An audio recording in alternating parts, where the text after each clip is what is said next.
works best. Here are a few thumbnails I've taken from this scene. The landscape I'm going to draw is from right near where I live, and it shows that there's often interesting things to draw right under our noses if we look. I'm going to draw it with a late afternoon light, so there'll be some strong contrast with interesting shadows. I've put masking tape around the border, and this creates a really smooth edge when I take it off once the drawing's finished. It can give your work quite a professional look. Make sure the masking tape isn't too sticky though, or it will rip your paper when you take it off, especially on cartridge paper. I usually run it along the edge of a table or my easel first, which makes it slightly less sticky. As with all my other drawings, I lightly sketch it in first, making sure my pencil lines are light enough to change if need be. The great thing about a landscape is that you can be a little looser with the proportions. Nobody will know if the rock you're drawing is a bit bigger than it actually is. The main thing is that it all makes sense when it comes together. At the moment, the drawing looks quite abstract, and most people would have a hard time guessing what it is. We're really only trying to get the basic proportions right at this stage. Now I'm starting to add in more detail. You start to see what the drawing is now. Put in all the shapes of the rocks and horizontal lines for the water. When drawing the trees and bushes, you don't have to draw in every leaf. In fact, it will look forced if you do. Look at the general pattern that the trees make and imitate that. The leaves of each tree will group together and form their own patterns. Some may need squiggles to create the effect, some may need flicks. The same as if you were drawing an object, start to add in tone. The rocks have quite strong highlights on them. Notice how the trees have dark and light patches. Sometimes people get so caught up in drawing the detail on trees, they forget to shade these variations and the trees lose form. You'll need to add the details again on the rocks and bushes after you've put in the tone. Enhance the depth and dark tones using a full range of pencils. Pick out the highlights with your kneadable eraser and use the paper stump on the blurrier bits in the sky and background.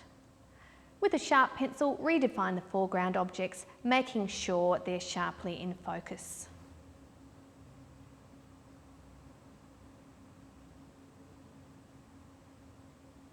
Urban landscapes have a real diversity of mood. They can be fast and manic, or detailed in architecture and form. They're great for developing your perspective skills, and as most of the buildings have square shapes and blocks, it's easy to apply the rules you've learnt. With this landscape, I'm blocking in the basic shapes of the city first, drawing it as squares and shapes, so I can check that the perspective is correct. It should follow the basic rules, which makes sketching it in much easier. Once I'm satisfied with that, I start to add the details, with windows and trimming on the buildings and cars.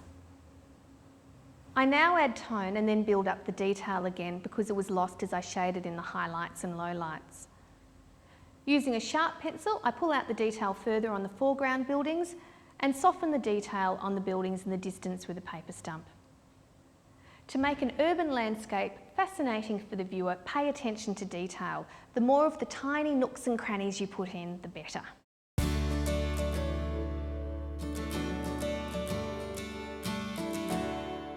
Start taking your sketchbook places so you can jot down images whenever it takes your fancy. People, cars, animals, anything.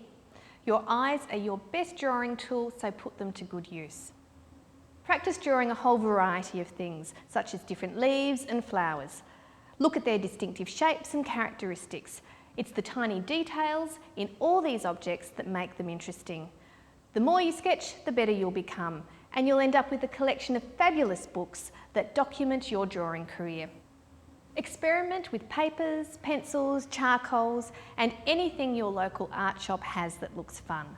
Try papers with a variety of different surfaces and colours. You'll end up with some lovely surprises once you start experimenting. Everything has been black and white till now, so like Dorothy from The Wizard of Oz, you can now move into colour. Charcoal and pastel are great for large drawings and can give a beautiful free result. And watercolour pencil, inks and markers all have their own unique look. These are some drawings that I've done with different mediums. This drawing of my children was done with Conte crayon, and I've used a loose effect that gives a sense of movement. This other drawing of the Mona Lisa is done in pencil and is much tighter in its feel. It all still follows exactly the same principles that I've talked about involving tone and hatching. Check out various artistic styles as well. Visit an art gallery and see how many different types of drawings you can find. Till now, we've only looked at realism, but experiment with more abstract and expressionistic styles if you like them. But most importantly, have a wonderful time in this amazing world of discovery and embark on a lifetime of adventure in art.